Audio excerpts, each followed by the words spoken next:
नमस्कार, मैं गरिमा भाटी आईओटी परिवार की ओर से इस ऑनलाइन व्याख्यान में आप सभी का हार्दिक स्वागत करती हूँ। आज हमारे व्याख्यान का विषय है शिक्षक एवं मानवीय मूल्य। तो इस व्याख्यान के लिए मैं आज आमंत्रित करना चाहूंगी एक बहुमुखी प्रतिमा के धनी व्यक्तित्व का, जिनकी कितनी भी तारीफ की जाए वो कम ही है। तो मैं स्वागत करती हूँ डॉक्टर सुनील जाधव जी का। स्वीकृत आमंत्रण किया, रखा हमारा मान, कैसे करें कृतज्ञता, स्वागत है श्रीमान।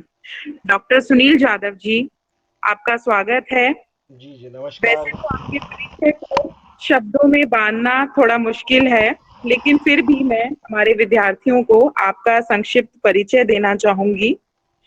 डॉक्टर सुनील गुलाब सिंह जाधव, जो कि यशवंत कॉलेज नांदेड़ महाराष्ट्र में प्रोफेसर हैं, उसके साथ ही आप बहुत अच्छे लेखक, शोध ऋतु अंतर्राष्ट्रीय शोध पत्रिका में संपादक भी हैं।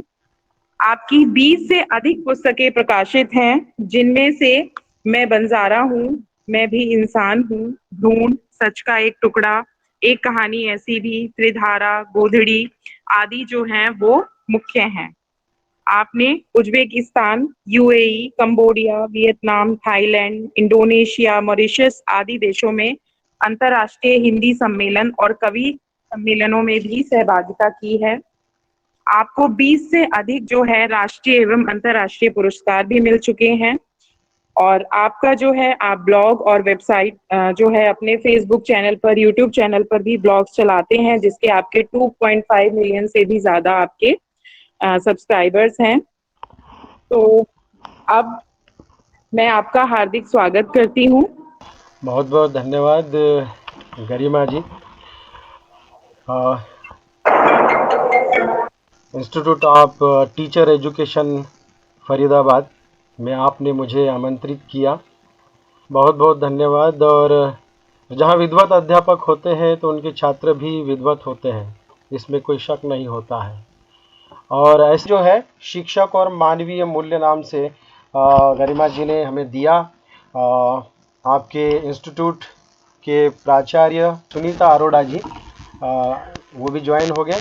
धन्यवाद सुनीता अरोड़ा जी, आपने और गरिमा मैडम ने आमंत्रित किया मुझे, इसलिए जी सर, आपका भी बहुत बहुत धन्यवाद। जी जी।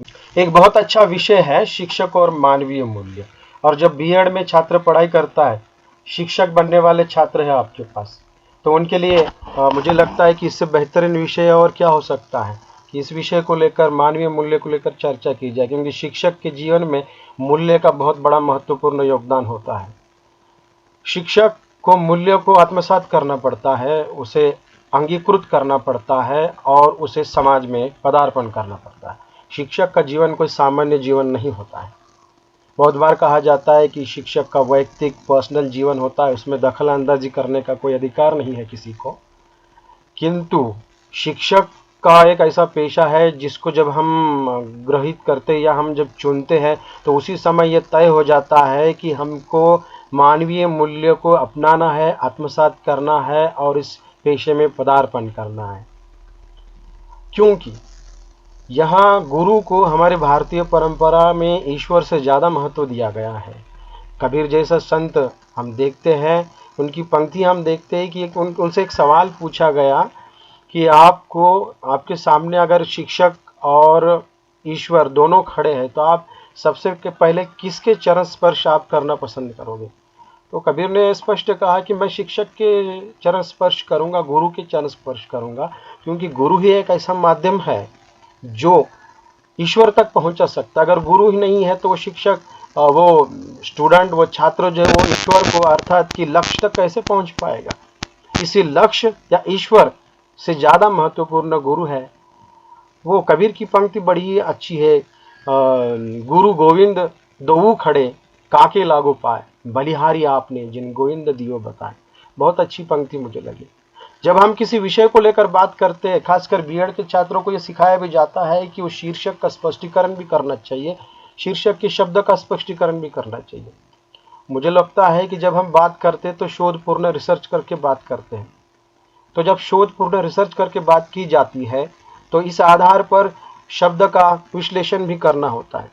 जब मैं बात कर रहा हूँ तो अभी गरिमा जी ने बताया है कि मैं हिंदी साहित्य से जुड़ा हूँ, हिंदी साहित्य का छात्र होने के नाते तो हिंदी साहित्य का प्रभाव मेरे वक्तव्य में ज़रूर आएगा।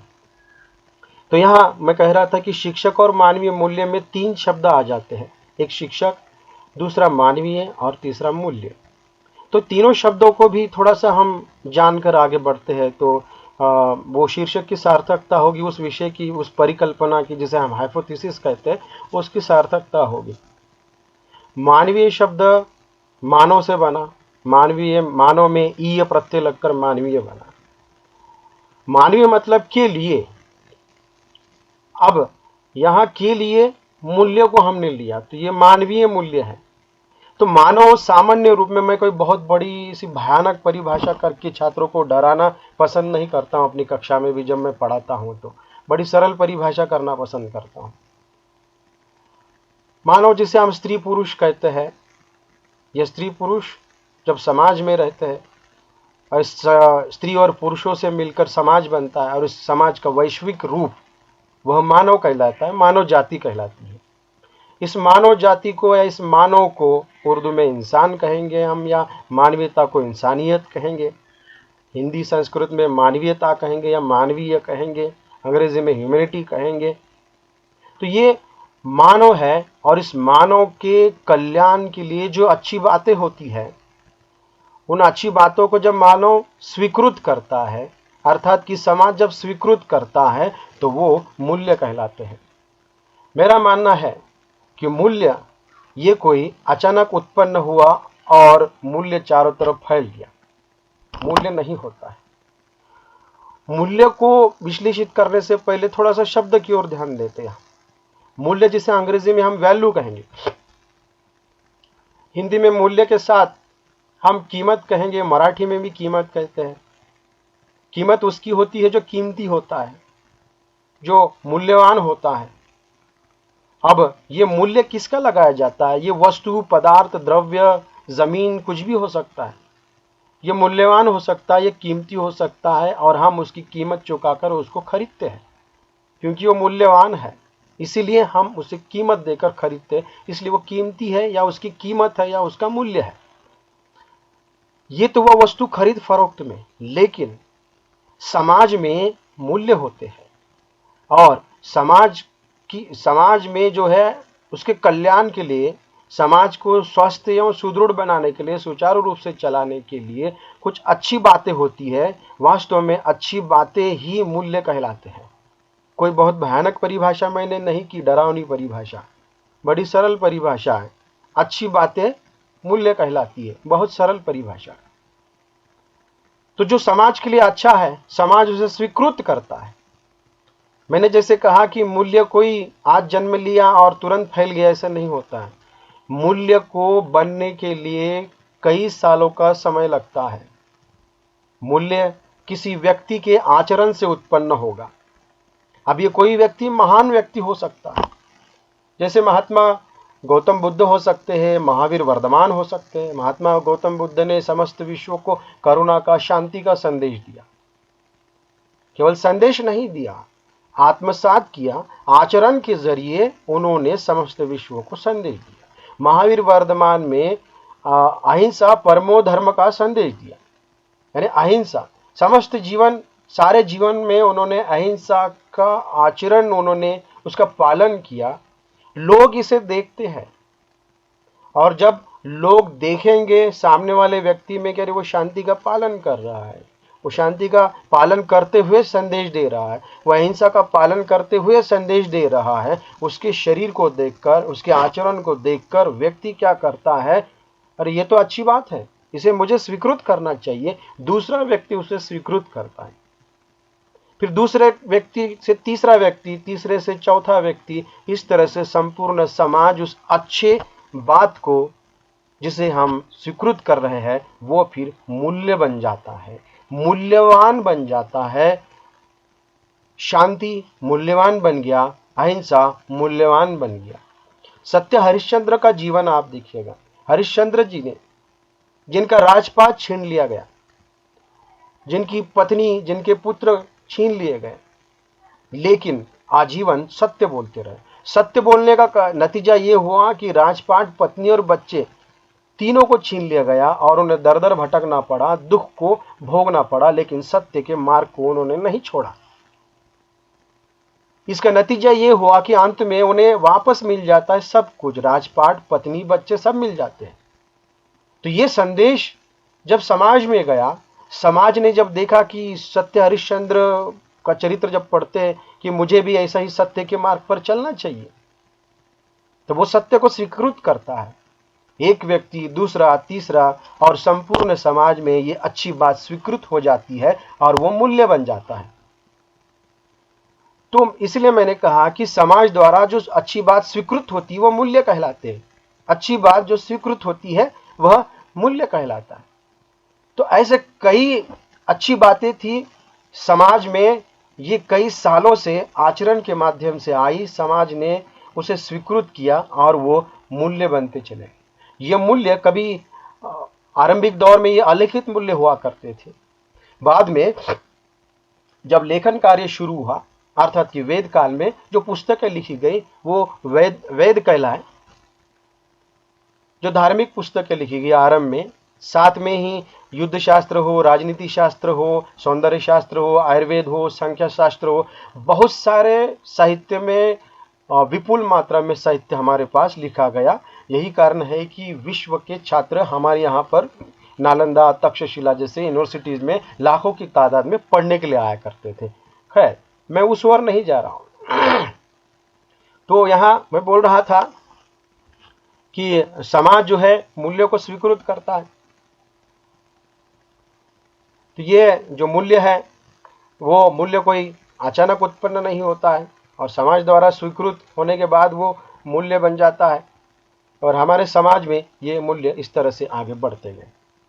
फिर मैं बोल रहा था कि ये आरंभिक दौर में अलिखित थे, फिर उस समय जब साहित्य लिखा गया था उस साहित्य के माध्यम से मूल्य स्थापित होने लगे और धीरे धीरे मूल्य जो है आगे बढ़ते चले गए। एक शिक्षक बनने वाले छात्र के सामने, एक शिक्षक के सामने मूल्य का इतिहास पता होना चाहिए। मूल्य क्या है पता होना चाहिए। बाद में फिर शिक्षक के क्या मूल्य होते हैं वो तो शिक्षा के क्षेत्र में पढ़ाया जाता है, वो बताया जाता है, वो भी मैं उससे संबंधित बात करूंगा मैं। तो जब हम ये बात कर रहे हैं तब हम देखते हैं कि ये आधुनिक काल में जब हम देखते हैं कि या यूं कहे कि जो उस समय में जो ग्रंथों में मूल्य लिखे गए वास्तव में वो उस समय के संविधान हुआ करते थे। उस समय के संविधानों में समाज को कैसा आचरण करना चाहिए, व्यक्ति को कैसा आचरण करना चाहिए, ये मूल्य एक तरह से संविधान के नियम हुआ करते थे। आज के संविधान का यदि हम अध्ययन करते हैं तो हमारे संविधान में कर्तव्य बताए गए हैं, लगभग 11 कर्तव्य। वास्तव में ये कर्तव्य मूल्य हैं जिसे हम संवैधानिक मूल्य कह सकते हैं, जिसका उल्लेख मैं यहां करना चाहूंगा। संविधान पालन करते हुए राष्ट्रीय ध्वज और राष्ट्रगान का सम्मान करना। दूसरा होगा स्वतंत्रता संग्राम के सिद्धांतों का पालन करना। तीसरा, भारत की संप्रभुता और अखंडता की रक्षा करना। जब आह्वान किया जाए तो देश की रक्षा और राष्ट्रीय कर्तव्य के लिए आपको तत्पर रहना है। भाईचारे की भावना सभी में रहनी चाहिए। मिश्रित संस्कृति को जीवित रखना है। हमारे यहाँ मिश्रित संस्कृति है, हिंदू, जैन, बौद्ध, हिंदू, मुस्लिम, बौद्ध, जैन, सिख, ईसाई, बहुत सारे धर्म जाति हैं हमारे पास, सबकी अलग अलग संस्कृति है। प्राकृतिक पर्यावरण की रक्षा करना हमारे यहाँ आज सबसे बड़ी समस्या बन गई। प्रकृति की रक्षा करना, पर्यावरण को बहुत नुकसान पहुंचा रहे। आज के समय में यह मूल्य बहुत जरूरी है जो लिखित रूप में दिया गया है, कर्तव्य के रूप में हमें पालन करना है। वैज्ञानिक सोच को विकसित करने की बात लिखी गई है। हमें पुराने विचारों पर चलने के बजाय हमें प्रगतिवादी विचारों पर, वैज्ञानिक दृष्टिकोण को लेकर आगे बढ़ना चाहिए। यह हमारे संविधान में मूल्य दिया गया है। सार्वजनिक संपत्ति को सुरक्षित रखने की बात। बहुत बार यह होता है कि हम सार्वजनिक संपत्ति को सुरक्षित नहीं रखते हैं। कोई नुकसान पहुंचा रहा है तो हम अनदेखा कर देते हैं, हम उसकी ओर ध्यान तक नहीं देते हैं।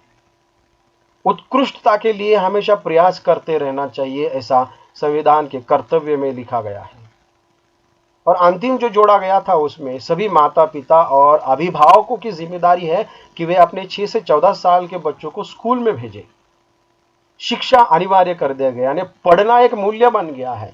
जो पढ़ेंगे नहीं वो मूल्य नहीं। समय के साथ मूल्य बदलते रहते हैं। मैंने जैसे कहा कि व्यक्ति से उत्पन्न होता है और स्वीकृत होकर आगे चला जाता है और मूल्य बन जाता है, तो ये स्वीकृत मूल्य बन गए हैं। आज शिक्षा प्राप्त करना ये मूल्य बन गया है, सबको शिक्षा का अर्जन करना चाहिए। ये संवैधानिक मूल्य है।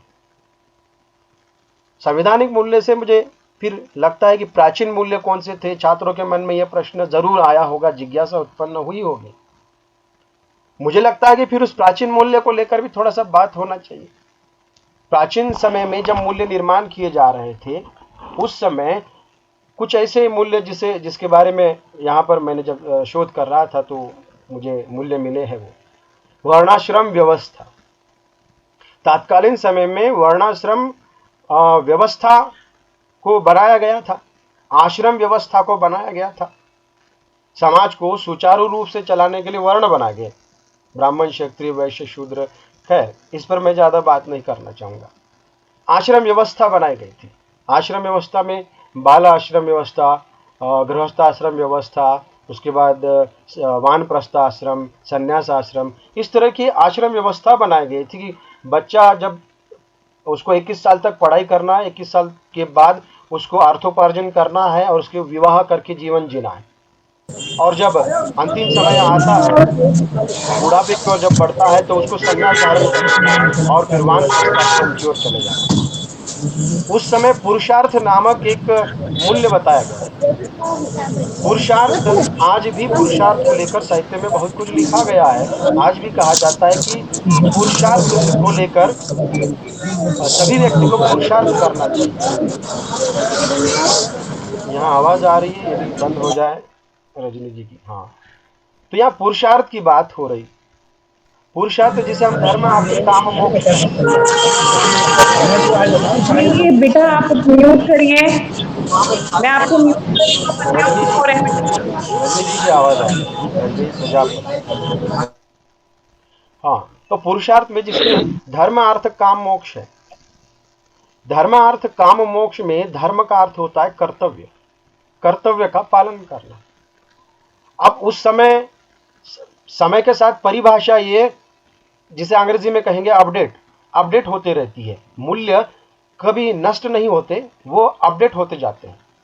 तो धर्म, धर्म अर्थात कि कर्तव्य। अब सबके अपने अपने कर्तव्य। छात्र जीवन में जब वो छात्र पढ़ाई करता है तो उसका कर्तव्य है पढ़ाई करना, परीक्षार्थी बनना और नौकरी के लिए आगे बढ़ते रहना। जब वो वैवाहिक जीवन में जाएगा तो उस समय अर्थोपार्जन करना ये उसका कर्तव्य बन जाएगा। उसके बाद पारिवारिक जो जिम्मेदारियां है, जहां पर वो काम करता है वहां जिम्मेदारी पूर्ण काम करना, वो उसके कर्तव्य बनते जाते हैं। तो ये धर्म यानी कर्तव्य, कर्तव्य का पालन करना ये पुरुषार्थ हुआ करता था। अर्थ, अर्थ यानी सभी व्यक्ति को, अर्थ यानी पैसा, अर्थात की नौकरी करके पैसे कमाना, क्योंकि जीवन यापन हमें करना होता है। काम अर्थात कि काम करना होता है, और दूसरा एक उसका अर्थ होता है, वो बाद में मैं कभी बताऊंगा। यहाँ धर्म, अर्थ, काम, मोक्ष, मोक्ष का जो होगा यहाँ पर उस समय कि सारे जो हो जाते, ये हमने पुरुषार्थ, पहला जो पुरुषार्थ किया है, हमने धर्म का काम किया, अर्थ का काम कर लिया, हमने काम भी कर लिया है, तो ये सारे जो तीनों पुरुषार्थ जो हमने पूरे कर लिए हैं, तो उस मनुष्य को मोक्ष की प्राप्ति हो जाती है, मोक्ष के लिए वो खाली हो जाता है। तो इस तरह से पुरुषार्थ की बात उस समय कही गई थी। आगे चलकर हम देखते हैं कि शिक्षा का उद्देश्य नामक एक निबंध है, जिसमें मेरे ख्याल से ये महादेव वर्मा का या किसी, मुझे याद नहीं आ रहा निबंध किसका है, उसमें उन्होंने शिक्षा को भी एक पुरुषार्थ बताया है कि शिक्षा का अर्जन करना भी एक पुरुषार्थ है, सभी को ये पुरुषार्थ करना पड़ता है। तीसरा बताया गया है संस्कार को, और संस्कार तो आज भी हम, संस्कार के बिना हम जीवित ही नहीं रह सकते। प्रत्येक माता पिता और शिक्षक अपने बच्चों को और अपने शिष्य को संस्कार देता है। बच्चा जन्म लेता है, उसे कुछ पता नहीं है, जब वो गलती करता है तो उसे माँ बाप सिखाते हैं, बेटा बड़ों का सम्मान करना है, छोटो आपके समान है, छोटे तो उससे प्रेम करना है, मैत्री का भाव रखना है, लोक कल्याण की भावना रखनी है। हम बहुत सारी अच्छी बातें सिखाते हैं जिसे हम संस्कार कहते हैं। शिक्षक भी छात्रों को संस्कारित करता है। तो ये संस्कार नामक जो मूल्य, प्राचीन मूल्य है, वो मरा नहीं है, आज भी जीवित है और जैसे कि वैसा चलता हुआ आ रहा है। चौथा है, उसी में ऋण त्रय बताया गया है, जिसमें देव ऋण है, पितृ ऋण है, ऋषि ऋण है। इस पर मैं विस्तार से बात नहीं करूंगा क्योंकि मुझे दूसरे विषय पर और बात करना। पांचवा है पंच महायज्ञ। पंच महायज्ञ में बताया ब्रह्म यज्ञ, पितृ यज्ञ, देव यज्ञ, भूत यज्ञ और अतिथि यज्ञ, इस तरह के यज्ञ बताए गए।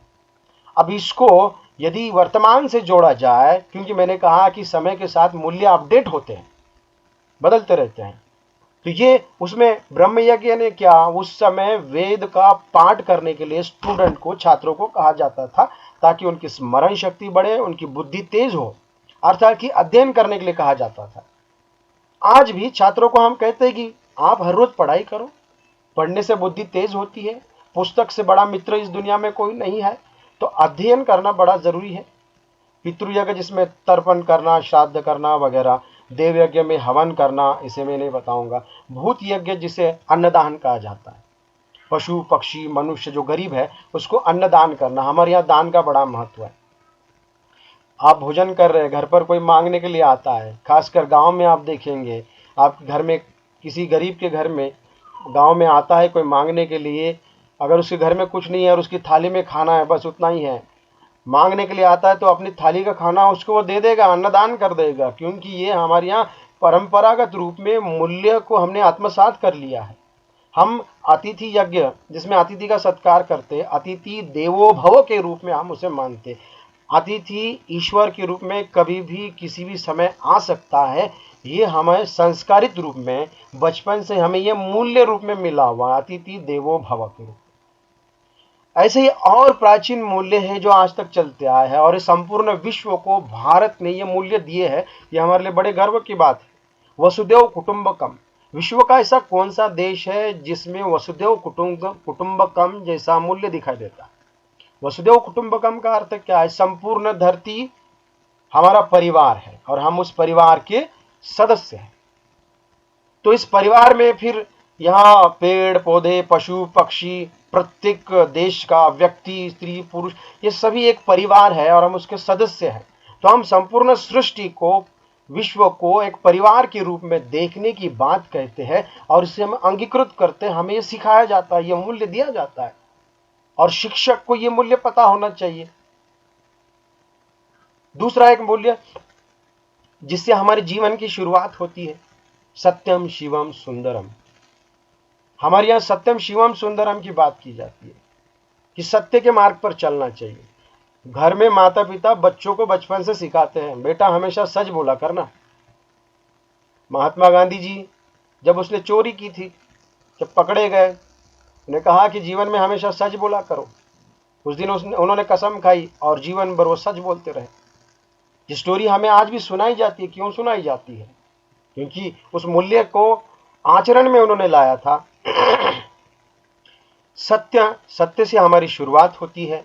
शिवम की भावना हमारे भीतर हो, अर्थात कि लोक मंगल की भावना हमारे भीतर होनी चाहिए। हम समाज के मंगल की कामना को लेकर हमें आगे बढ़ना चाहिए। आज का समय ऐसा समय है कि व्यक्ति स्वार्थी बन गया है। लोक के मंगल की कामना तो दूर की बात है, कहीं कोई दुर्घटना हो गई, कहीं किसी का एक्सीडेंट हो जाता है, कोई बीमार व्यक्ति हो जाता है, कोई मदद मांगता है, तो आज व्यक्ति के पास इतना समय नहीं है या समय होते हुए उसकी मदद नहीं करता है, उसमें लोक कल्याण की भावना नहीं है। गौतम बुद्ध जैसा व्यक्ति, सिद्धार्थ, अपने पत्नी राजपाट या राजकुमार का ऐश्वर्य विलासिता पूर्ण जीवन जी सकते थे, लेकिन उन्होंने सबको त्याग कर लोक कल्याण के लिए चले गए हैं, मंगल की कामना के लिए। शिवम की भावना है हमारे भीतर, हमें शिवम को सिखाया जाता है, हमें सुंदरता को सिखाया जाता है, सुंदरम को सिखाया जाता है। सुंदरम अर्थात की स्वच्छता, जहां स्वच्छता है वो सुंदर है। अब बागीचे में जाओ, वहां स्वच्छता है तो हम कहेंगे वाह कितना सुंदर है। स्वच्छता, मन की स्वच्छता हो तो उस व्यक्ति को हम सुंदर कहेंगे। आज रंग से हम सुंदरता आंकते नहीं है। आज का पढ़ा लिखा व्यक्ति काला या गोरा ऐसा नहीं देखता है, बल्कि भीतर से वो कितना स्वच्छ है अर्थात कि सुंदर है, यह हमें सिखाया जाता है। सत्यम शिवम सुंदरम की बात हमें बताई जाती है। ये मूल्य प्राचीन मूल्य है। अहिंसा परमो धर्म की बात मैंने कही थी। अहिंसा को लेकर महावीर वर्धमान ने बात कही। उसके बाद आगे चलकर अहिंसा को लेकर सबसे बड़ा आंदोलन या आचरण में किसी ने लाया है तो वो महात्मा गांधी जी है। उन्होंने सत्य अहिंसा के मार्ग पर वो स्वयं चले, आचरण में उन्होंने लाया और संपूर्ण भारतीय लोगों को उन्होंने सत्य अहिंसा का पाठ पढ़ाया। पढ़ाया कहने से बजाय आचरण के द्वारा उन्होंने दिया। अगर वो स्वयं आचरण में नहीं लाते तो लोग उसे स्वीकार कैसे करते। तो अहिंसा परमो धर्म। हमारे यहाँ पर दूसरों की मंगल कामना की बात हमें सिखाई जाती है। हमारे धार्मिक ग्रंथों में ये मूल्य दिए गए हैं, लिखा गया है कि हम संपूर्ण विश्व के मंगल की कामना करते हैं, उनके दुख को दूर करने की बात करते हैं। हर रोज हम ये मांग करते हैं। वो श्लोक आपको याद आएगा, सर्वे भवन्तु सुखिनः सर्वे सन्तु निरामय मां भद्राणि पश्यन्तु दुःख भाग भवेत्। यह हम संपूर्ण विश्व के दुख को नष्ट करके सबके सुख की कामना करते। ऐसा कौन सा देश होगा जहां पर वो संपूर्ण विश्व के मानव के लिए कल्याण की कामना कर रहा है। ये मूल्य हमें कोई अचानक नहीं मिले हैं, ये आचरण के द्वारा उत्पन्न हुए, समाज ने स्वीकृत किया और लिखित और अलिखित रूप से वो हमारे तक पहुंच रहे हैं। और ये मूल्य सर्वधाम सत्य होकर ये हमेशा के लिए रहते हैं। यहां पर लोक कल्याण की बात करते हैं, दूसरों के मदद की बात हम करेंगे। तुलसीदास का आपने रामचरितमानस पढ़ा होगा, रामायण आपने वाल्मीकि जी की पढ़ी होगी। तुलसीदास के रामचरितमानस में तुलसीदास ने एक बहुत अच्छी बात बताई, परहित सरिस धर्म न भाई पर पीड़ा सम नहीं अदमाई। उन्होंने कहा कि दूसरों के हित से बढ़कर और कोई भी धर्म नहीं हो सकता, और दूसरों को हानि पहुंचाने से बड़ा और कोई अधर्म नहीं हो सकता। यह मूल्य है। मूल्य हमें सिखाता है सबके साथ अच्छा बर्ताव हम करें, सबके लोक मंगल की कामना हम करें। हम इन प्राचीन मूल्यों को ज्यादा बात न करते हुए हम थोड़ा सा आधुनिकता की ओर बढ़ते हैं। आधुनिक समय में मूल्य, मैंने जैसे कहा कि व्यक्ति आचरण से मूल्य बनते हैं और हर काल में मूल्य बनते गए, उसमें ऐड होते चले गए, जुड़ते चले गए समय के साथ। तो समय के साथ हमने देखा आधुनिक काल में नए मूल्यों की स्थापना हो। नए मूल्यों में हम देखते हैं आधुनिक काल जब आ गया, वैज्ञानिकता आ गई, टेक्नोलॉजी आ गई। टेक्नोलॉजी आने का फायदा हुआ और नुकसान भी हुआ। आज मनुष्य इस टेक्नोलॉजी में इतना खो गया है कि वो स्वार्थी बन गया है। उसे एक नया कल्चर, एक नई संस्कृति आ गई है। वो जिस जगह पर रहता है, जिस फ्लैट में रहता है, उसके बगल में कौन रहता है उसको पता नहीं है। उसने अपने आप को बंधनों में बांध लिया है। वो सुबह उठेगा, टैक्सी पकड़ेगा, ट्रेन पकड़ेगा, नौकरी को ले जाएगा, दिन भर काम करेगा, वापस आएगा, घर पे थोड़ा सा टीवी देखेगा, घर पे थोड़ी सी बात करने की कोशिश करेगा, सो जाएगा, सुबह उठेगा और फिर जाएगा। यंत्र बन गया है। मनुष्य ने अपने आप को बांध लिया है बंधनों में। पारिवारिक जीवन कैसे बन गया है? संयुक्त परिवार अब नहीं दिखाई देते हैं, अब विभक्त परिवार दिखाई दे रहे हैं। यहाँ केवल लड़की और लड़का जिसने विवाह कर लिया, और सिर्फ दोनों अकेले रहना चाहते हैं या अकेले रहना उनकी विवशता हो गई है नौकरी करते समय। ऐसे समय में पारिवारिक टूटन आता है, दाम्पत्य जीवन में दरार आने लगती है, अलगाव हो जाता है, मन मुटाव हो जाता है, घुटन टूटन, संतरास, पीड़ा, न जाने किस किस दौर से ये गुजरते रहते हैं। तो ऐसे समय में संस्कृति या मूल्य बिल्कुल बदलते जा रहे हैं। और ऐसे बदलते हुए मूल्य में हम देखते हैं कि ये जीवन जीना भूल गए, हंसना भूल गए हैं, खेलना भूल गए, कूदना भूल गए हैं। कितने ऐसे लोग हैं जो खुलकर हंसते हैं। आज हम अपने आप को सभ्य के रूप में बताते हैं, हम सभ्यता नामक मूल्य का हमने निर्माण कर लिया। कितने लोग खुलकर ठहाका लगाते हैं। गांव के लोग ठहाका हंसते हैं तो गांव के लोगों को हंसते हुए देखना। हम तो स्माइल देते हैं, सिर्फ मुंह में हंस देंगे, ऐसा कर देंगे। यह हमारी मुस्कुराहट है, यह हमारा हंसना है। खुलकर हंसना हम भूल गए। अपने आप को हम समय नहीं दे रहे हैं, परिवार को तो समय देते ही नहीं है। आधुनिकता की देन है, मनुष्य स्वार्थी बन गया है। इसलिए उसे सारे बंधनों को तोड़ना है, सारे बंधनों को तोड़कर उसे अपना जीवन जीना है। व्यक्ति खुद के जीवन के साथ पारिवारिक जीवन को उसे जीना चाहिए। जब वो जीवन जिएगा तभी आगे बढ़ पाएगा। ये मूल्य कहीं ना कहीं वो भूल गया है, जिसके कारण वो एकाग्र, अकेलेपन, डिप्रेशन का शिकार होते जा रहा है। आज अकेलेपन, डिप्रेशन के शिकार बहुत सारे लोग बनते जा रहे हैं। इसका कारण यही है, यांत्रिक जीवन, अकेलापन का शिकार वो होते जा रहे हैं। इन सभी बंधनों को तोड़कर कभी कभी अपने आप को मौका देना चाहिए, खेलना चाहिए, खुलना चाहिए। इसके लिए यात्राएं करनी चाहिए, खेलना, खुलना, हंसना, कूदना, जो बचपन में हम किया करते थे वो भी कभी न कभी होना जरूर चाहिए। इसलिए बहुत सारे पुराने लोग कहते हैं हमें कि यात्रा करते जाइए। यात्रा करने के लिए कहा जाता है, खेल खेलने के लिए कहा जाता है। विवेकानंद तो कहते हैं कि वो स्वयं फुटबॉल खेलते हैं, दूसरों को कहते हैं कि धार्मिक ग्रंथ या ग्रंथ पढ़ने के बजाय आप खेल खेलो, आप फुटबॉल खेलो थोड़ी देर के लिए। उससे रक्त में, धमनियों में रक्त का संचार तेज हो जाता है और शरीर मजबूत हो जाता है, दिमाग, स्मरण शक्ति तेज होती है। और जब कोई किताब हाथ में लेते हो तो आप एक बार पढ़ोगे तो कठिन से कठिन पुस्तक आपको याद होने लग जाती है। ये कहीं ना कहीं आज के युग में व्यक्ति भूलते जा रहा है। वहीं पर हमारे यहाँ समाज एक ऐसा समाज बन गया है जिसे हम एक समाज, विषमता से भरा हुआ समाज कहेंगे, जिसे हम शोषित समाज कहते हैं, दलित समाज कहते हैं, स्त्री समाज कहेंगे, जिसका शोषण सदियों से होता आया है। स्त्री को, दलित जाति को, गरीब लोग, मजदूर लोगों को इंसान ही समझा नहीं गया। उसका हमेशा शोषण किया गया, उसका अपमान किया गया और उसे हमेशा दबाया गया, कुचला गया। ऐसे समय में नए मूल्यों की स्थापना होती चली गई। कभी आप देखोगे अंबेडकरवादी मूल्य, इसी कारण अंबेडकरवादी मूल्य विचारधारा का जन्म हुआ। शिक्षा, संघर्ष और संगठन की बात कही गई। इस समाज को, स्त्री वर्ग को, दलित वर्ग को, मजदूर वर्ग को, गरीब वर्ग को यदि अपनी स्थिति को सुधारना है, उन्होंने मंत्र दिया, उन्होंने मूल्य दिया कि शिक्षा का दामन थामे बिना आपको ये नहीं मिल सकता, शिक्षा को ग्रहण करना ही पड़ेगा आपको। तो शिक्षा सबसे ज्यादा महत्वपूर्ण बात हो गई।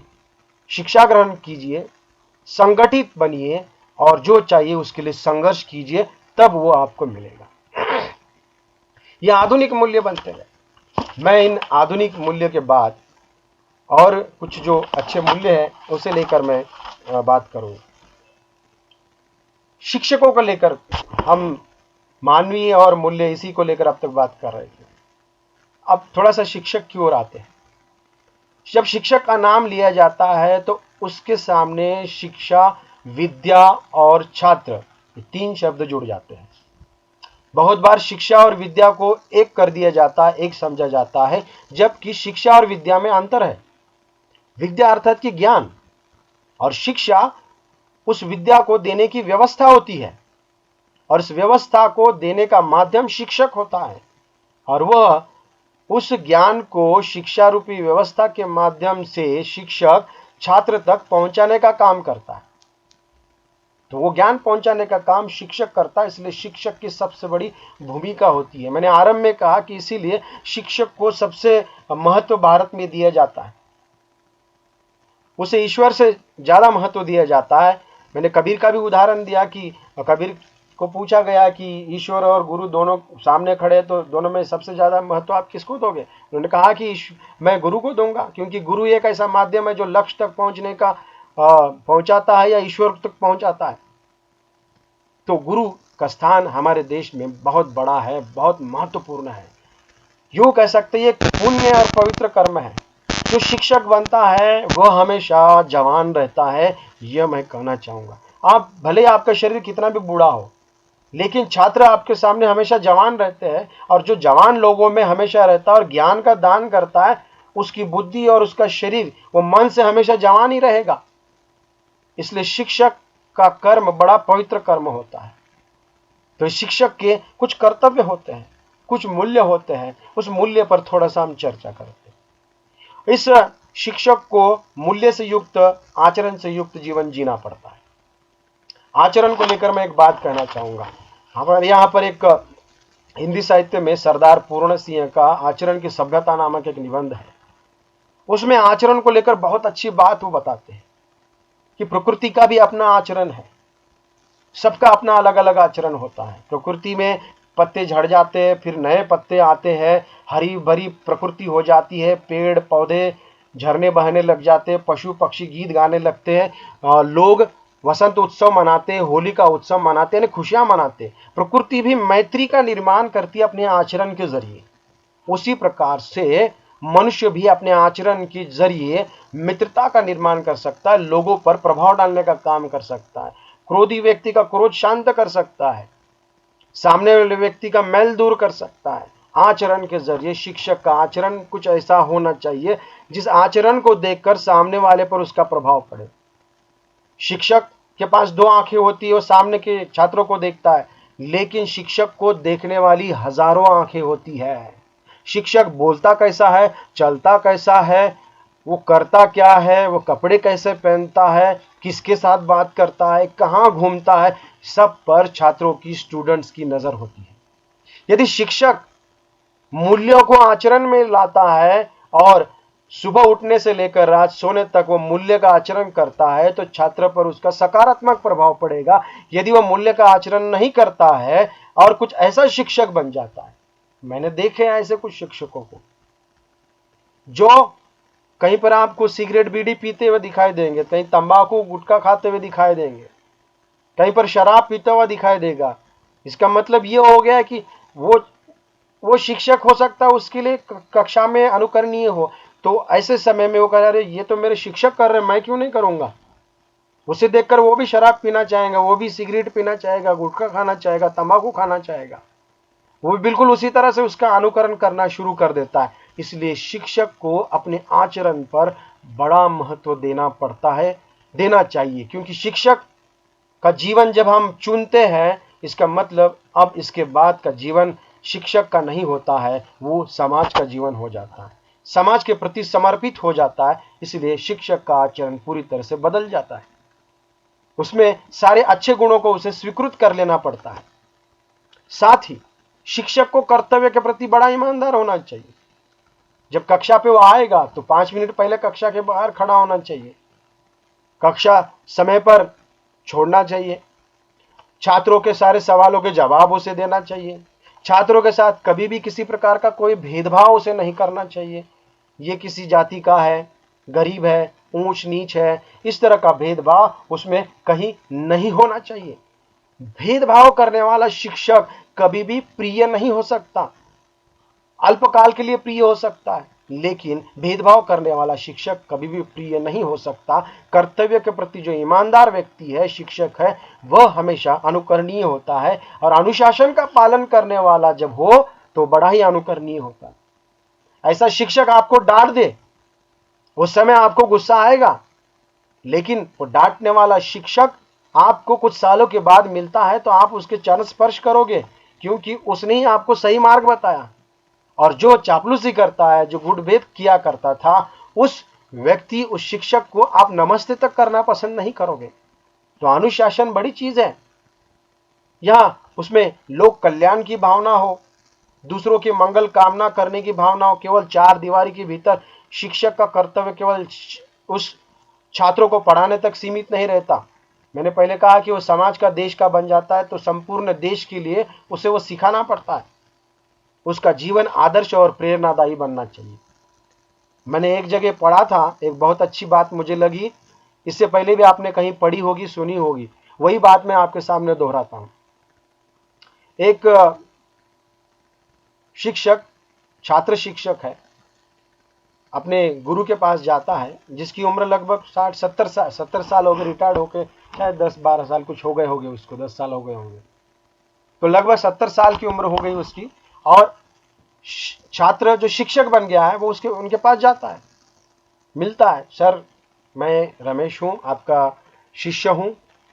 तो उस समय तो पहचानते नहीं है, तो याद दिलाने की कोशिश करता है, सर मैं आप ही की प्रेरणा से मैं शिक्षक बना हूँ, आप मेरे आदर्श हैं। तब उन्हें कुछ याद नहीं आ रहा, तब वो एक घटना सुनाता है, सर आपको एक घटना याद है क्या? तब उसको तो, शिक्षक को तो याद नहीं है, गुरु को।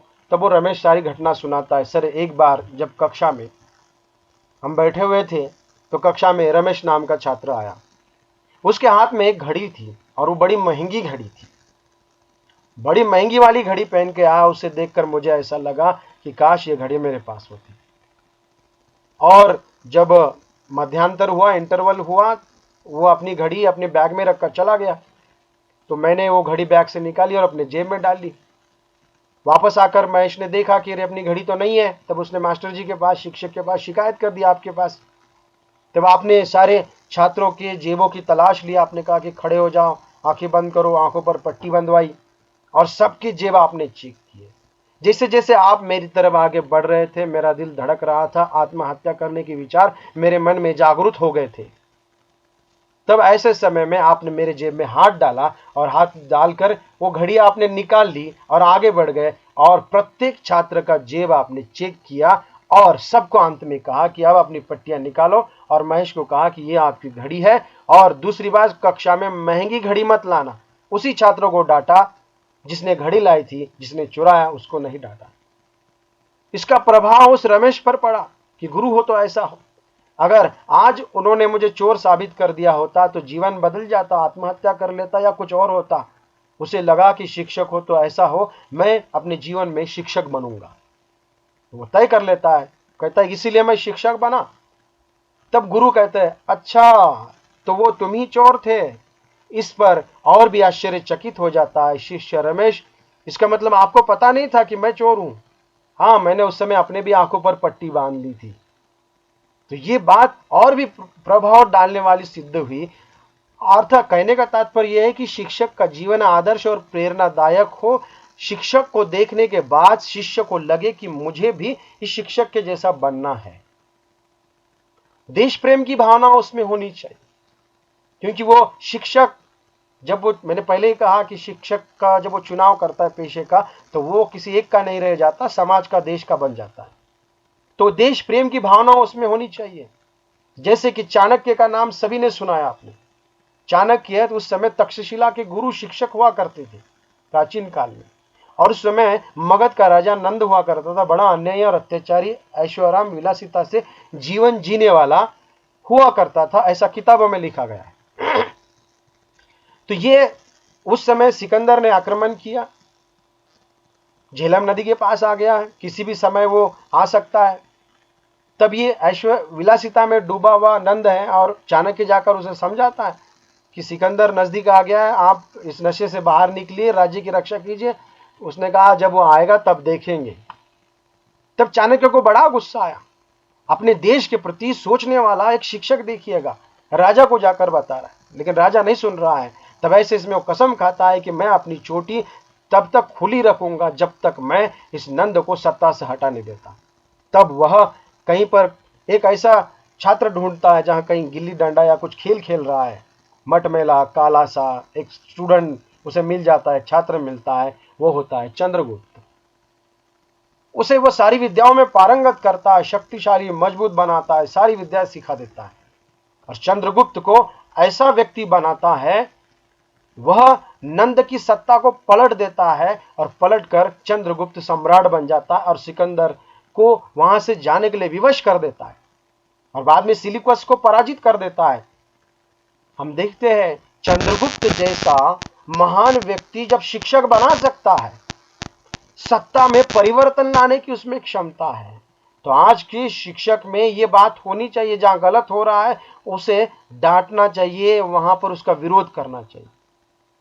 हमारे यहाँ बड़े शिक्षक अक्सर कहा करते हैं कि शिक्षक केवल चार दीवारी में नहीं होता है, उसका काम चार दीवारी के बाहर भी होता है। समाज में कोई व्यक्ति जब गलत काम कर रहा है, गलत व्यवहार कर रहा है, कहीं पर कुछ गलत लिखा है, छात्र गलत कर रहा है, तो उसे वहां टोकना चाहिए शिक्षक को। अरे तूने ऐसा बटन क्यों खुला छोड़ा, या हाथ में ऐसा क्यों धागा बना हुआ है, ये टपोरी टाइप क्यों रहता है। टोकना चाहिए, अध्यापक को छात्रों को टोकना चाहिए, व्यक्ति को टोकना चाहिए, आपने ऐसी बात नहीं करनी चाहिए, ये यहां पर गलत ढंग से लिखा है, इसकी मात्रा इसे ठीक कर दीजिए। हर जगह शिक्षक होता है, हर जगह उसे शिक्षक की भूमिका निभानी चाहिए, तब वो शिक्षक सच्चा शिक्षक होता है। और खासकर बीएड के जो छात्र है, जो शिक्षक बनेंगे, उसके लिए बड़ी महत्वपूर्ण बात है, इन मूल्यों को उसे आत्मसात करना है। उसका जीवन निस्वार्थ और भेदभाव से रहित होना चाहिए, ये एक मूल्य है। अक्सर मैंने शिक्षक की पेशे में देखा है कि शिक्षक अपने अपने गुट बना लेते हैं, अपनी विचारधारा का गुट, जाति भेद को लेकर बनाया हुआ गुट, धर्म को लेकर बनाया हुआ गुट, और ये गुट आपस में लड़ते भिड़ते हैं, झगड़े होते हैं। ऐसे शिक्षक भी मैंने देखे हैं। तो ऐसे शिक्षक नहीं होना चाहिए जो जाति भेद, जो छात्रों में गुटबाजी कराए, भेदभाव उत्पन्न करे। ऐसे कई विश्वविद्यालय जिसका नाम मैं लेना नहीं चाहता, आपको अंदाजा लग चुका होगा कि ऐसे बहुत सारे विश्वविद्यालय जहां गुटबाजी चलती है, जहां शिक्षकों का अलग अलग ग्रुप होता है। तो ये ग्रुप बनाकर जो है गुटबाजी की जाती है, जाति धर्म की बात सिखाई जाती है। शिक्षक का कर्तव्य है गुटबाजी, जाति भेद, धर्म से ऊपर छात्रों को वो सिखाए। शिक्षक का एक बहुत अच्छा मूल्य है कि शिक्षक और छात्र का जो रिश्ता होता है, शिक्षक को छात्र के साथ माता पिता के जैसा व्यवहार करना चाहिए, साथ ही समय पड़ने पर मित्र के जैसा व्यवहार करना चाहिए। पिता के जैसा इसीलिए जब छात्र गलती करता है तो उसे डांटना चाहिए, और जब अच्छा काम करता है माँ के जैसा दुलारना चाहिए, ममता और प्रेम देना चाहिए।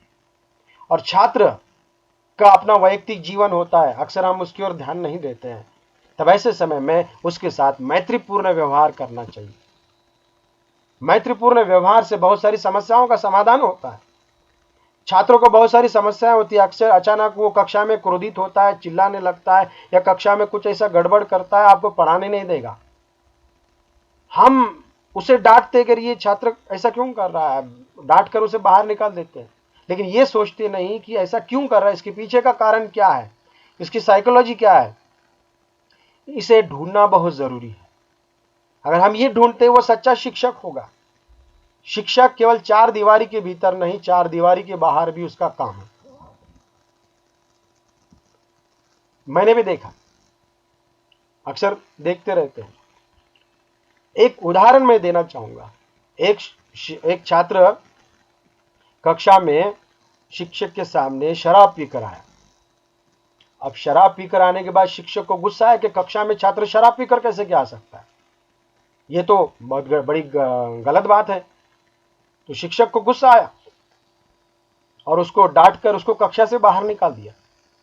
बाद में शिक्षक को लगा, अरे पश्चाताप हुआ, मैंने उसे बाहर निकाल दिया, लेकिन मैंने ये पूछा नहीं कि वो शराब क्यों पी रहा है। अगर पूछा होता तो अच्छा होता।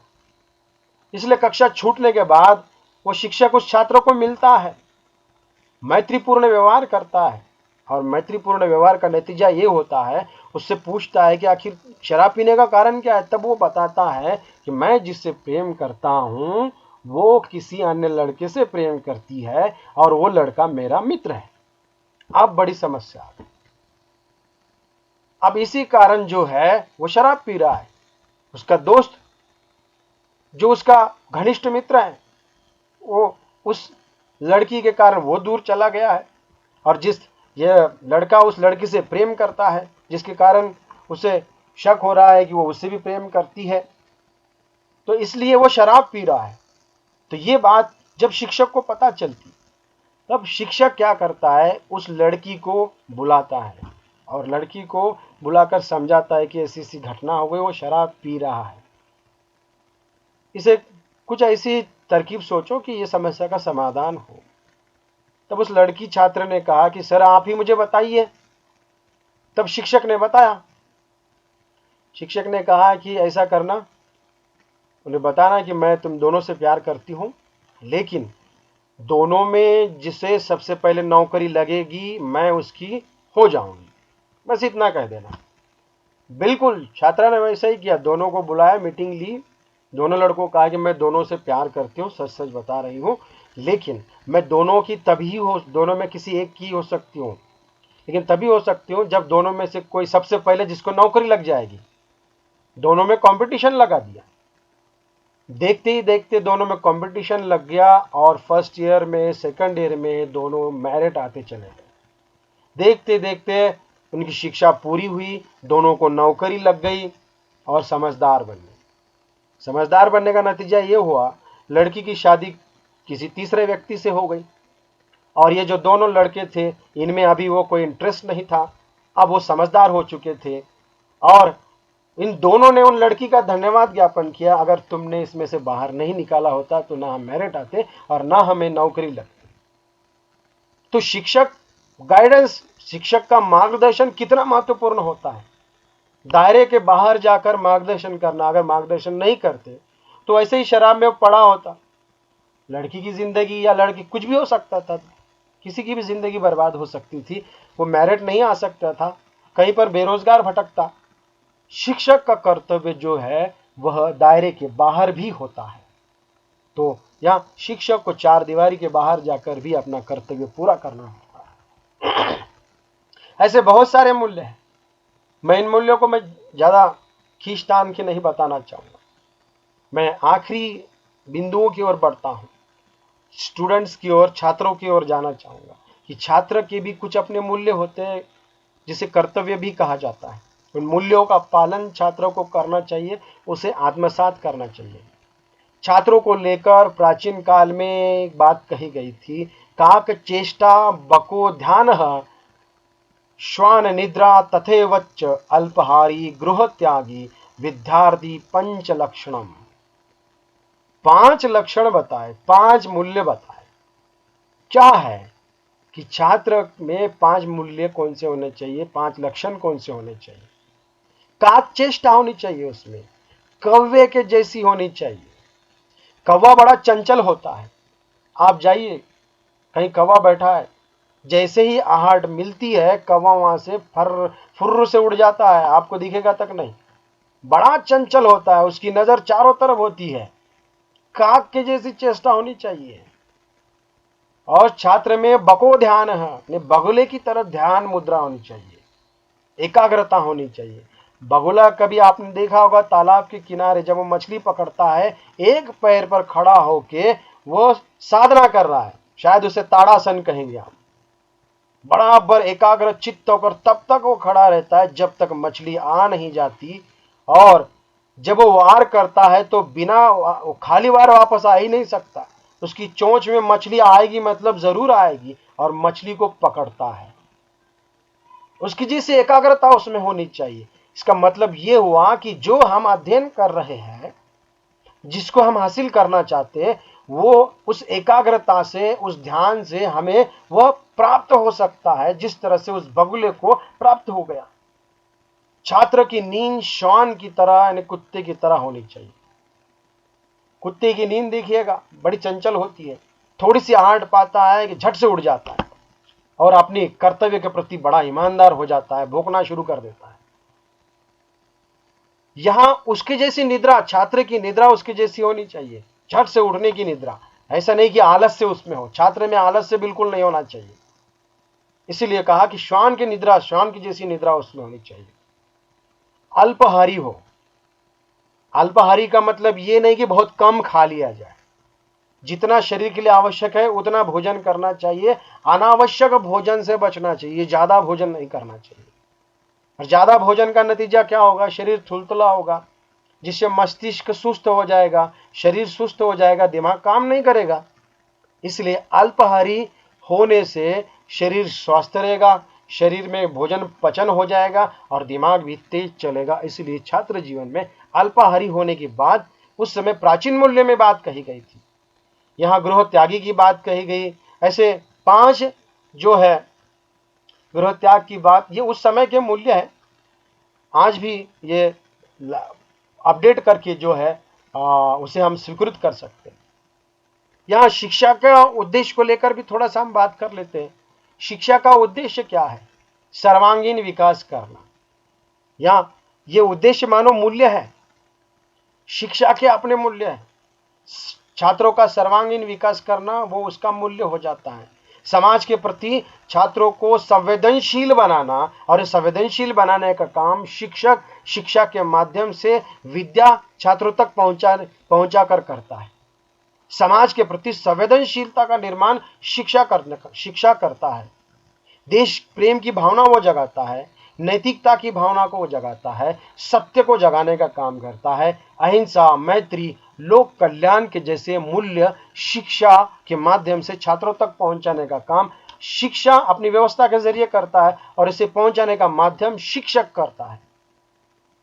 मूल्यों को लेकर बहुत लंबी बात की जा सकती है, मुझे लगता है कि इतना काफी होगा मुझे यहाँ पर रुकना ऐसा लग रहा है कि मुझे आप रुकना चाहिए। यहाँ हम रुकते हैं। धन्यवाद आपने मुझे मौका दिया। सर कुछ क्वेश्चंस हैं, आप जो भी अगर क्वेश्चन दे पूछना सकें। चाहते हैं वो 1 बाय 1 पूछेंगे। ठीक है, अपना हैंड जो है वो रेज कर देंगे। ठीक है कुणाल, आप स्टार्ट करिए बेटा। हाँ, आराम से। माननीय सर, जी मैं बीएड सेकेंड ईयर का स्टूडेंट हूँ, और जैसा कि मैं आपके लेक्चर से मुझे, जहाँ तक मैंने जितने आपके विचार से सुने, तो मुझे लगा कि अब मुझे कुछ क्वेश्चंस आपसे पुट करने चाहिए, ताकि मेरे जो ज्ञान है उसका मुझे सही अनुकरण मिल सके कि हाँ। तो सर, जैसा कि आपने बताया कि जो शिक्षा है, जो मतलब मानवीय मूल्य है, मानवीय मूल्य का तो वर्णन 20वीं शताब्दी से ही चला आ रहा है सर। जहां तक मैंने खोज किया है, मॉर्थे न्यूसबॉम के द्वारा मानवीय मूल्य को बहुत अच्छे से 10 पार्ट में डिवाइड किया गया, जिसमें उन्होंने सत्य, ज्ञान, प्रेम, ईर्ष्या, हीनता, इन सबका बहुत अच्छे से वर्णन किया सर। तो क्या कहा कि जो विद्यार्थी है, विद्यार्थी अपने मूल्य का हनन नहीं होना चाहिए। कहीं ना कहीं सर, आज भी लैंगिक रूढ़िवादिता है, और कहीं ना कहीं हम कह सकते हैं कि एजुकेशन होते हुए भी विद्यार्थी आज की डेट में अपने मतलब मानवीय मूल्यों का नहीं जानकारी पा रहा है। क्योंकि उसका एक संस्कृत में श्लोक भी है सर, येषाम न विद्या न तपो न दानम, ज्ञानम न शीलम न गुणो न धर्म, ते मृत्य लोके भुविहार भूता, मनुष्य रूपेण मृगाश्चरन्ति। बिना विद्या के मनुष्य आवा- मृग आवा- के आवाज समान है। आवाज थोड़ी सी इंटरनेट कहीं। परंतु हम ये भी कह सकते हैं कि अल्प विद्या भी हानिकारक है, ज्यादा ज्ञान होना भी हानिकारक। सर, आवाज आ रही है सर मेरी? हाँ, बीच बीच में कट रहा है तो कुछ शब्द छूट जा रहे हैं। आवाज आ रही है सर मेरी? एक साथ अच्छा बहुत सर। सारे सवाल आ रहे हैं, एक एक सवाल अच्छा पूछने अच्छा में अच्छा तो अच्छा। अच्छा लगेगा। कंफ्यूज हो जाऊंगा फिर। आपका सवाल बहुत अच्छा है। Yes sir, yes sir. जैसे पहला आपने कहा पहला कि मैं यही पूछूंगा बीसवीं सर मैं सदी आपसे। से 20वीं सदी से मूल्य की हाँ। बात कही जाती है। मैंने जी मूल्य की शुरुआत कहाँ से हुई, भारतीय जी जी परंपरा जी की बात कही। मैंने पहले कहा कि मैं साहित्य का छात्र हूँ, तो जी मैं सर। साहित्य की दृष्टिकोण से मूल्य पर बात करूंगा। तो मूल्य को लेकर तो किताबें लिखी गई है, जी सर। सिलेबस में मूल्य को लेकर चैप्टर लिखा गया, वो तो पढ़ेंगे, हम पढ़ते हैं छात्र। लेकिन जी मूल्य का निर्माण पहले से हो चुका था। मूल्य आचरण के जरिए, व्यक्ति के आचरण के जरिए, वह एक व्यक्ति से दूसरे में, दूसरे से तीसरे में समाज ने स्वीकृत किया। मूल्य अच्छी बातों को स्वीकृत करते हैं, तो अच्छी बातों को स्वीकृत करने के बाद जब सामाजिकता यानी समाज संपूर्ण तरह से स्वीकृत कर लेता है तो वो मूल्य बनता है। तो ये मूल्य पहले अलिखित थे, बाद में वेद ग्रंथों में वो लिखित रूप में आए, और धीरे धीरे वो आगे बढ़ते चले गए। और फिर आधुनिक काल, मैंने ये कहा कि समय के साथ मूल्य जो है अपडेट होते चले गए। तो यहाँ पर हम देखते सर। हैं मूल्य सर के बारे में। हाँ जी, बोलिए बोलिए। सर, जैसा कि आपने कहा कि मूल्य अपडेट हो गया, श्रावको ज्ञानम अल्पाहारी, तो क्या सर आज के डेट में स्टूडेंट्स आपको लगते हैं?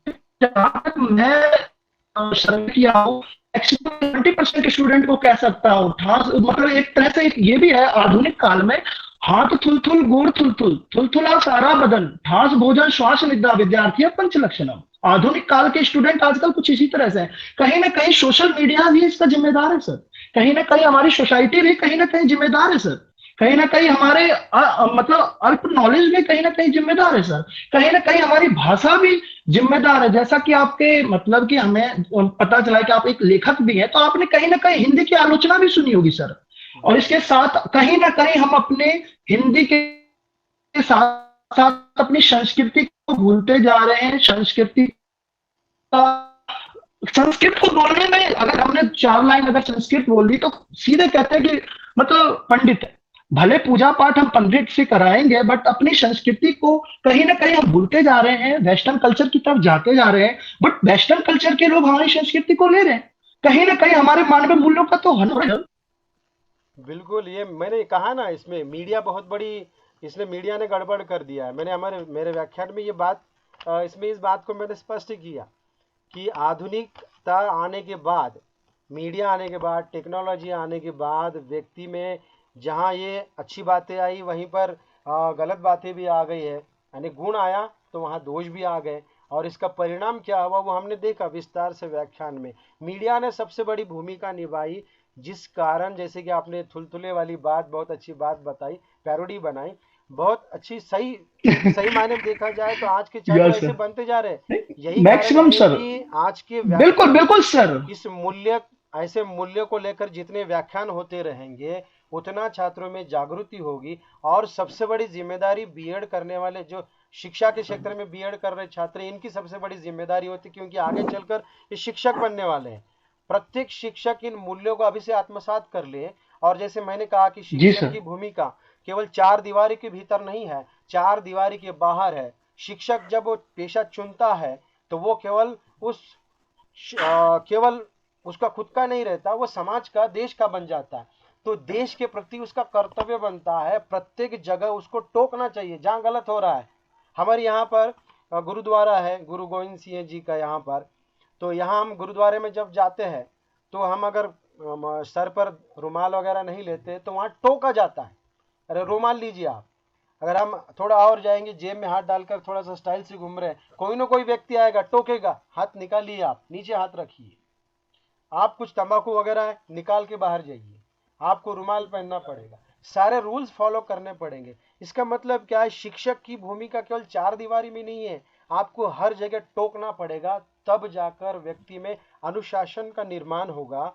इस मीडिया ने तो गलत तो किया ही है, और दूसरा मीडिया अच्छा भी काम कर सकता है। जैसे अभी हम मीडिया से जुड़े हुए हैं तो अच्छी बात हम देने की कोशिश कर रहे हैं, छात्रों तक पहुंचाने का काम कर रहे हैं। प्रत्येक छात्र 1 लाख के बराबर होता है, शिक्षक बनने वाला प्रत्येक छात्र वो 1 लाख के बराबर है। अब भविष्य में आप 1 लाख छात्रों को, 1 लाख नहीं, कम से कम 100 छात्रों को भी यदि मूल्यवान बना दे तो आपका कर्तव्य पूरा हो जाता है। जी सर, बट सर, जैसा कि आप कह रहे हैं कि हम मतलब मूल्यवान बना दें, आपको लग रहा है कि सर अगर हम कहीं अगर बच्चों को टोकते हैं तो हमको उसका नेगेटिव बहुत ज्यादा ही पॉइंट मिलेगा, पॉजिटिव आपका इंटरनेट कुछ अगर बार बार अगर किसी स्टूडेंट को इंटीमेट करते हैं कि आप गलत हैं। जी सर, कहीं ना कहीं अगर हम एक ही छात्र को या बार बार अपने आप को ही प्रदर्शित कर, हाँ, कुणाल जी है ना आपका नाम? हाँ, तो इस बात को अगर हम मैं अपने आप को ही प्रदर्शित करते रहे कि नहीं आप गलत हैं, गलत हैं। हाँ, तो इस बात का मैंने उत्तर ऑलरेडी मेरे व्याख्यान में मैंने दिया है। जी सर, मैंने क्या कहा इसमें कि एक शराबी छात्र का उदाहरण मैंने दिया कि वो शराब पीकर आया और मैंने उसे बाहर निकाल दिया। फिर मैंने शिक्षक के बारे में जो बताया कि अरे पश्चाताप हुआ, फिर जाकर वो उससे मिलता है, मित्रतापूर्ण व्यवहार करता है, कारण पूछता है और कारण को दूर करता है, और वह जिंदगी भर उस शिक्षक को याद करता है। तो शिक्षक की भूमिका टोकने वाली भी हो, समय पड़ने पर वो पिता की भूमिका भी हो, डांटना भी चाहिए और अच्छे कामों की प्रशंसा करनी चाहिए, और समय पड़ने पर मित्र भी बनना चाहिए। ये तीनों गुण शिक्षक में होने चाहिए। यानी टोकना जरूरी है, डांटना भी जरूरी है और प्रेम भी जरूरी है। ये तीनों बातें अगर करते हैं तो ये मूल्य तो जरूर उसमें बीजारोपण। सर ये भी इस बात आपकी सही है सर। इस पे मैं कुछ अपने चर्चा देखना चाहता हूँ सर। जैसे कि अगर छात्र अगर चाहे कुणाल, समय का थोड़ा सा भाव है और नेटवर्क इश्यू भी है, बच्चे और भी थोड़ा सा वो करना चाहते हैं, तो अभी सर का नंबर हमारे पास है, हम आगे भी इस तरह की चर्चा रखेंगे। सॉरी, ठीक है sir, question they. Thank you sir, thank you sir, सारे जवाब। आपका भी धन्यवाद अच्छे सवाल पूछने के लिए। So much sir. आगे